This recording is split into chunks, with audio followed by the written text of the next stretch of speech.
when Rogan says that he's totally fine with Spotify adding a disclaimer to the beginning of any episode that on which he has a guest and that guest is questioning the medical consensus, he said he's totally fine with that.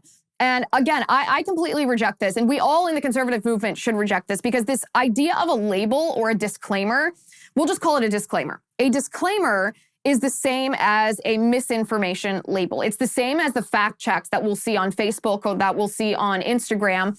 And this misinformation label is actually the first step to censorship. It's also, by the way, unscientific to base science on a consensus, because science is not just popular opinion. Science is science. Science is supposed to be empirically proven. It's supposed to be an observable truth in the natural world. So it actually doesn't matter how many people agree with it or not. It's objective truth, and it exists whether or not people accept it.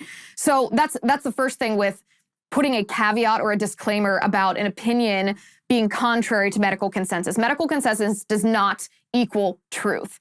That's the first thing. The second thing is a misinformation label is the first step to censorship, because it gives power to someone else to be the arbiter of truth, meaning Spotify or Spotify's medical board or whatever they're going to use to determine whether something is contrary to the medical consensus. It is giving legitimacy. It is putting that medical board or even putting Spotify on this hierarchy of information, meaning they get to determine what is truth. It's not a matter of, okay, this is just information, and then you, the people, determine whether you want to accept it or not, or determine whether or not it is false, whether it is true, whether it is accurate, whether it is science, or whether it is ideology. They are taking, or in this case, Joe Rogan is giving them a position in this hierarchy of being the arbiter of truth. And I don't want any kind of publisher, any kind of big tech platform to be the arbiter of truth. I don't even want the government to be the arbiter of truth when it comes to scientific information, when it comes to medical freedom, when it comes to how to handle a pandemic from a governmental standpoint.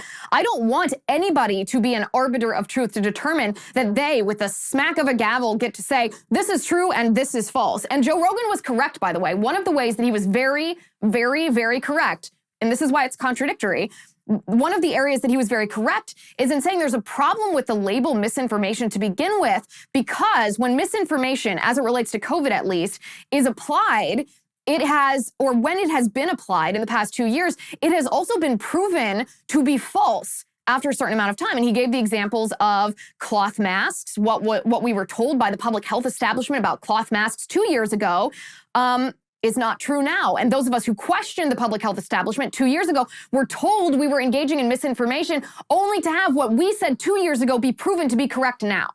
So what was formerly labeled as misinformation is actually truth. It's not just masks. It's also the efficacy of vaccines as it relates to contracting the virus or transmitting the virus if you've been vaccinated, or the lab leak theory.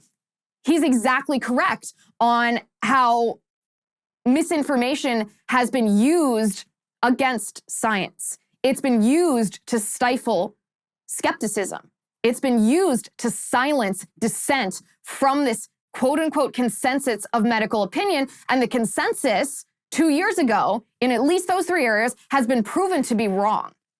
So I think using misinformation or allowing a disclaimer is the first step to censorship.